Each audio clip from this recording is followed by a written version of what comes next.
Motor 150cc saat ini sangat disenangi oleh khalayak muda.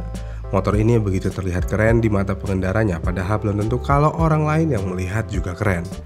Namun walaupun motor ini sangat disenangi oleh kaula muda, pilihan motor 150cc tidak sebanyak dengan motor Matic. Paling kalau 150cc yang paling sering di jalan dan digemari ada Yamaha R15, CBR 150 dan Suzuki GSX. Sisanya nggak ada kayaknya. Mungkin ada kayak Kawasaki 150 Mono, tapi sayangnya motor tersebut udah ke laut.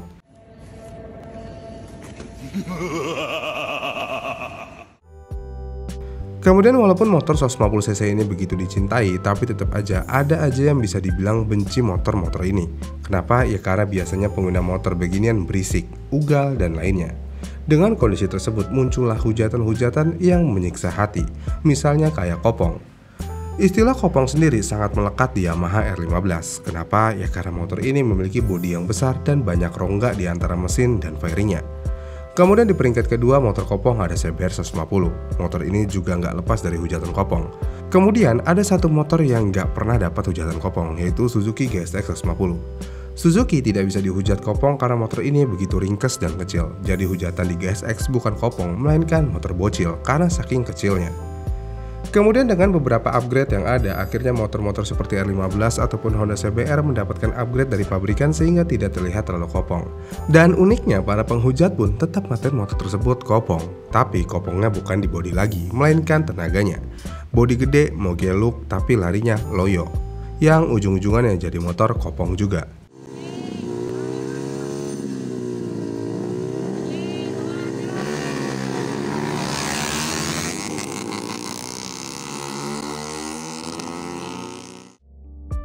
Dan sekali lagi, Suzuki bisa mengatasi hujatan kopong ini karena secara data yang ada, Suzuki GSX 150 adalah motor tercepat dan terkencang di kelas 150cc-nya. Pertanyaannya, kenapa Suzuki GSX 150cc bisa jadi motor yang paling kencang di kelasnya?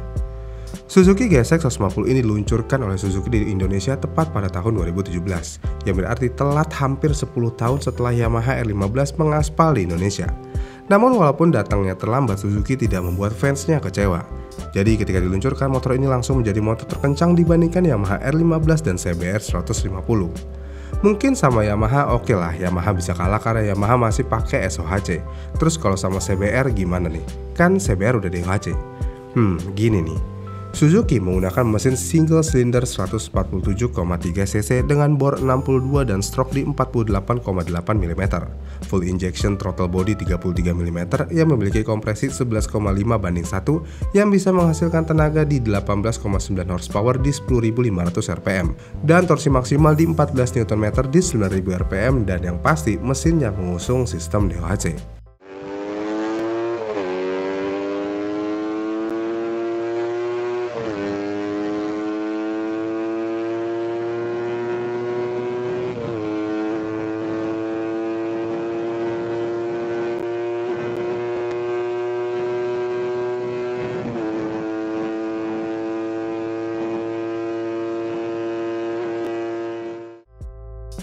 Ini cukup berbeda dengan CBR yang menggunakan DOHC Square, yang bisa dibilang DOHC Hello Kitty. Sedangkan dengan spesifikasi yang ada, Suzuki bisa dibilang memiliki mesin DOHC murni. Makanya nggak heran kalau motor ini bisa kenceng banget di kelasnya. Dan karena motor ini benar-benar kenceng, bahkan sama Suzuki dijadiin bahan marketing juga. Yang mana Suzuki malah buat artikel bagaimana cara membuat motor Suzuki GSX 150 makin kenceng. Di websitenya, kalau mau bikin kencang lagi, Suzuki menyarankan untuk mengganti knalpot racing dan ECU racing. Apa iya? Sebenarnya ada benarnya juga. Dengan knalpot racing, buangan udara akan lebih plong dan pada akhirnya tenaga yang biasanya tersumbat di knalpot tidak ada lagi. Kemudian dengan ECU racing, tentu aja ini sangat membantu untuk membuat motor ini semakin kencang. Karena dengan ECU racing, motor bisa di-remap menjadi lebih boros. Dan jika pembakaran lebih banyak terjadi, maka tenaga akan semakin meningkat.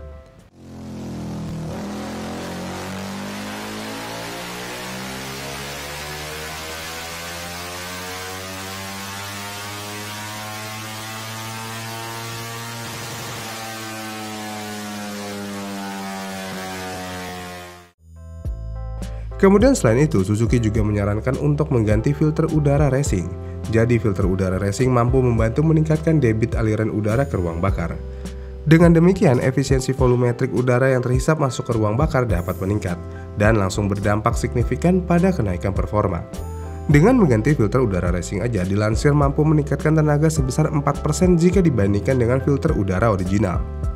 Kemudian saran yang terakhir dari Suzuki supaya motor ini bisa lebih kencang agak di luar kebiasaan pabrikan nih, yang mana Suzuki menyarankan untuk melakukan upgrade silinder dan piston alias bore up.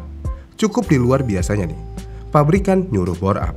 Oh iya, sepele. Di websitenya, Suzuki menyarankan mengganti piston dengan ukuran 66 mm yang sebelumnya hanya menggunakan 62 mm. Kemudian selain ukuran piston, pistonnya pun disuruh menggunakan yang memiliki dom 1,5 mm mendem 0,2 mm tanpa packing. Lalu untuk merakitnya kembali, gunakan packing tembaga dengan ketebalan 0,5 mm. Jadi total dengan mendem piston jadi 0,7 mm. Jika mengikuti ukuran yang ada, dijamin mesin tidak akan mentok ke head cylinder. Kemudian selain itu, diameter linear luarnya juga dirubah menjadi 72 mm dengan upgrade ini. Kemudian supaya tidak ada kebocoran dan air radiator nyebrang ke ruang bakar, Suzuki juga menyarankan untuk memodifikasinya dengan membuat blok tipe closed deck, yang mana tipe ini akan menutup semua lubang water jacket dengan cara dilas aluminium thick dan dilubangi kembali mengikuti lubang packing head cylinder. Dengan cara begitu, udah pasti motor GSX kalian bisa semakin yahut. Apakah ini aman untuk harian? Ya, jika dilihat dari spesifikasinya, seharusnya ini aman banget buat harian, asalkan jangan terlalu dibeset terus-menerus aja. Karena mau bagaimanapun juga, mesin kalau keseringan dibeset juga nggak bagus juga, karena mesin akan mengalami panas berlebih dan part di dalam mesin bisa mengalami pemuaian secara ekstrim, dan berujung bisa ngoplak.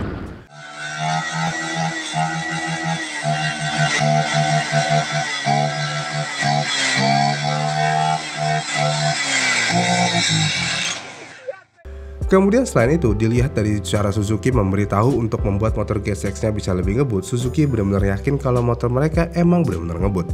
Tapi kalau emang buat harian, nggak usah lah di bore up. Cukup ganti filter udara, ECU dan pengapian racing aja. Kayaknya ini motor udah lebih dari cukup deh. Tapi harus diingat juga, walaupun ini motor paling kencang di kelas 150cc, bukan berarti ini motor paling kencang dibandingkan dengan motor lainnya. Dengan demikian, turunin sifat aroganisme dari dalam diri masing-masing dan buka gas lah sesuai kebutuhan. Jika jalan sepi, bolehlah agak digas. Kalau jalan cukup ramai, gasnya agak slow dikit ya. Karena kalau main ngebut aja, bisa nyungsep nanti ujung-ujungannya merugikan orang lain. Ditambah kalau udah nyungsep, motor udah nggak enak dipandang mata. Kalau mau dibenerin, ya butuh budget yang lebih juga kan.